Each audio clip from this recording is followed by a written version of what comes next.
1999 का, जब टाटा मोटर्स को कामयाब बनाने के लिए रतन टाटा का ड्रीम प्रोजेक्ट पहली स्वदेशी कार टाटा इंडिका उम्मीद के मुताबिक मुनाफे का सौदा नहीं साबित हो सकी,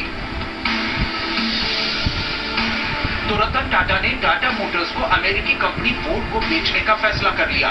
कहते हैं फोर्ड मोटर्स के चेयरमैन बिल फोर्ड ने इस डील के दौरान रतन टाटा पर तंज कसते हुए कहा था, जब इस इंडस्ट्री की पूरी जानकारी नहीं थी तो इसमें नहीं उतरना चाहिए था। बस यही बात देश के अनमोल रतन को चुभ गई और उनके आत्मसम्मान को अपनी कंपनी बेचना गवारा न हुआ। डील सील करने के बजाय रतन टाटा देश लौट आए। अपमान का जो घूंट उन्होंने पिया था उसे हथियार बनाया और फिर टाटा मोटर्स को इतनी बुलंदियों पर पहुंचा दिया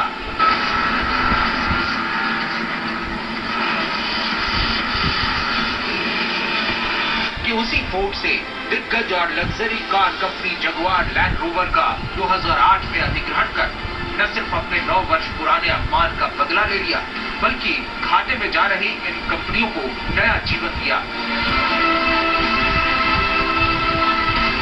ये न सिर्फ एक मजबूत इरादों वाली शख्सियत के अपमान का बदला था, बल्कि पूरी दुनिया ने रतन टाटा के इस बिजनेस स्पिरिट और समझ का लोहा मान लिया। टाटा मोटर्स की सबसे किफायती लखटकिया कार रही टाटा नैनो से लेकर भारत की पहली स्वदेशी कार टाटा इंडिका और इंटरनेशनल नेम फेम की जगुआर लैंड रोवर तक, जिसे भारत के प्रधानमंत्री इस्तेमाल करते हैं, रतन टाटा के ईमानदार साहसिक संघर्ष, जमीनी सोच और उनके बुलंद इरादों की कहानियों की गवाह हैं। उनके जीवन के साहसिक फैसले उद्योग जगत के लिए मिसाल हैं। उन्होंने कभी कहा था, मैं सही निर्णय लेने में विश्वास नहीं रखता, मैं निर्णय लेता हूं फिर उन्हें साबित करता हूं। ऐसे फैसलों के पीछे भी उनकी ऐसी कई खूबियों का हाथ रहा जिसने उद्योग जगत में उन्हें सिरमौर बनाया।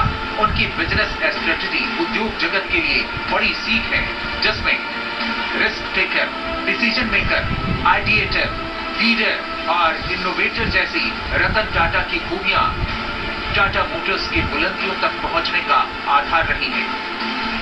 टाटा मोटर्स का पुराना नाम टिल्को था। आजादी से पहले 1945 में स्थापित इस कंपनी ने 1954 में अपना पहला कमर्शियल व्हीकल लॉन्च किया था। टाटा मोटर्स ने पहली स्वदेशी compact hatchback car Tata indica 1998 में लॉन्च की। बेशुमार दौलत के बावजूद रतन टाटा ने दिखावे से दूर जैसा सरल और सादगी भरा जीवन जिया, उसकी झलक उनके कई प्रोजेक्ट में मिलती है। उनकी संवेदनशील डायरेक्सी कि बारिश में 4 लोगों के एक परिवार को बाइक पर जाता देख उन्होंने मिडिल क्लास के लिए सबसे सस्ती लखटकिया कार नैनो लॉन्च की। ये बात और है कि सबसे सस्ती कार का टैग ही इस पर भारी पड़ गया। भले ये ड्रीम प्रोजेक्ट कामयाब न हो पाया, लेकिन इस कार के लिए रतन टाटा के दिल में एक खास जगह थी। टाटा मोटर्स आज बुलंदियों पर है।